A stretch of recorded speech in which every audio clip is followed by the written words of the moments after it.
Assalamualaikum warahmatullahi wabarakatuh. Perkenalkan, nama saya Wiwit Setianingsih Anggita Wulansari, nomor induk mahasiswa 51903111024, mata kuliah Sistem Operasi, dengan dosen pengampu Bapak Triwidodo MKom.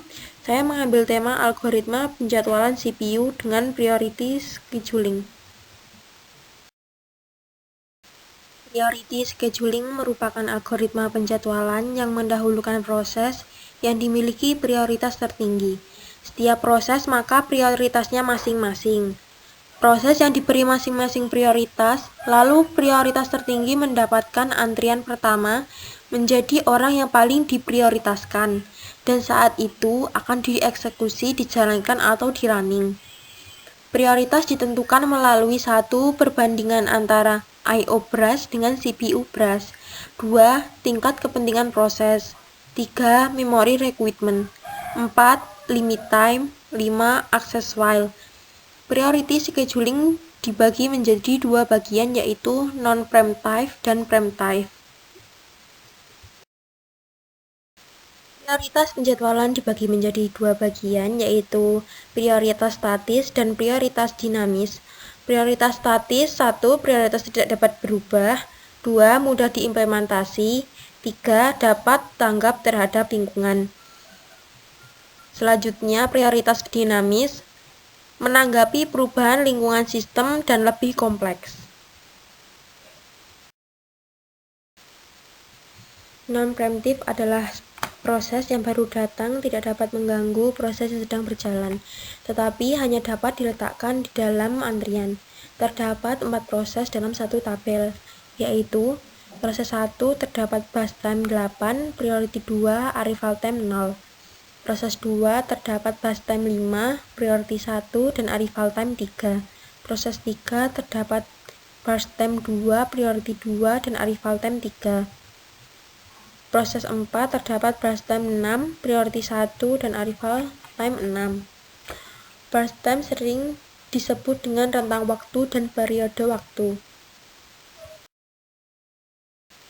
Untuk menentukan siapa yang dulu diproses, yaitu dengan melihat arrival time-nya.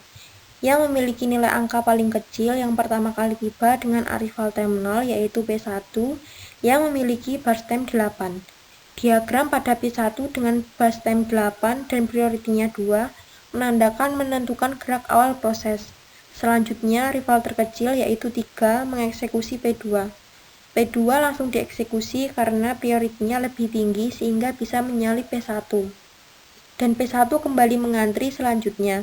Arrival selanjutnya yaitu 5 milisecond milik P3 dengan burst time-nya 2, prioritinya 2. P3 memiliki prioritas sama dengan P1. Selanjutnya di arrival 6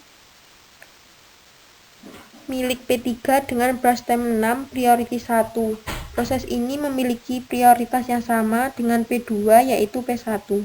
Meskipun sama tetapi tidak langsung dieksekusi karena siapa yang tiba itu yang akan dieksekusi. Untuk menentukan rata-rata yaitu cari waktu tunggu setiap proses.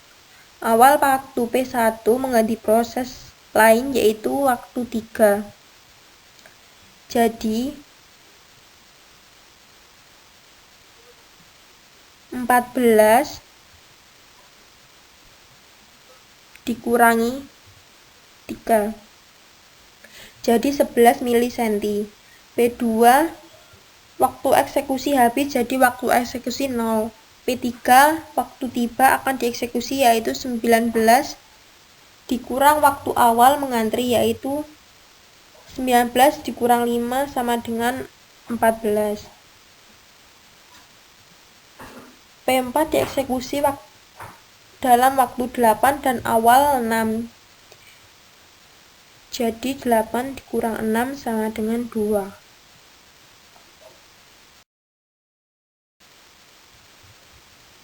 Preemptive apabila ada suatu proses yang baru datang memiliki prioritas lebih tinggi daripada proses yang sedang berjalan, maka proses yang sedang berjalan dihentikan. Lalu CPU akan dialihkan untuk proses yang baru tersebut. Ketika setiap proses yang memiliki prioritas sama ditentukan dari burst time yang lebih kecil. Terdapat contoh soal seperti di bawah ini. Rival yang lebih kecil terlebih dahulu yaitu 0. P1 masuk dan P2 datang dengan prioritas tinggi. P1 mengantri dan P2 dieksekusi. Lalu saat waktu 5, P3 masuk namun prioritasnya rendah, maka P2 tetap dieksekusi dan P4 masuk saat waktu 6. Terdapat prioritas yang sama, cara siapa yang pertama dieksekusi, yaitu dengan siapa base time yang lebih kecil, yaitu dia yang akan dieksekusi. Selanjutnya P4 dieksekusi karena prioritasnya lebih tinggi dan di waktu 14 di saat prioritasnya sama, maka cara base time kecil yang dieksekusi terlebih dahulu. Cara mencari rata-rata yaitu P1 berakhir di waktu 16 dan waktu awal di waktu 3, yaitu 16 dikurang 3 sama dengan 13.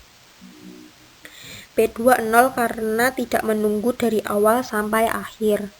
P3 antri di akhir di waktu 14 dan awal di waktu 5, jadi 14 kurang 5 sama dengan 9. P4 dieksekusi tiba di waktu 8 dan waktu awal yaitu 6, jadi 18 dikurang 6 sama dengan 2. Jadi waiting time proses dijumlahkan dan dibagi dengan jumlah proses.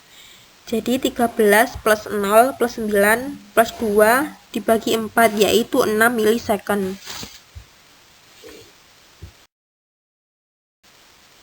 Terima kasih, sekian dari saya. Wassalamualaikum warahmatullahi wabarakatuh.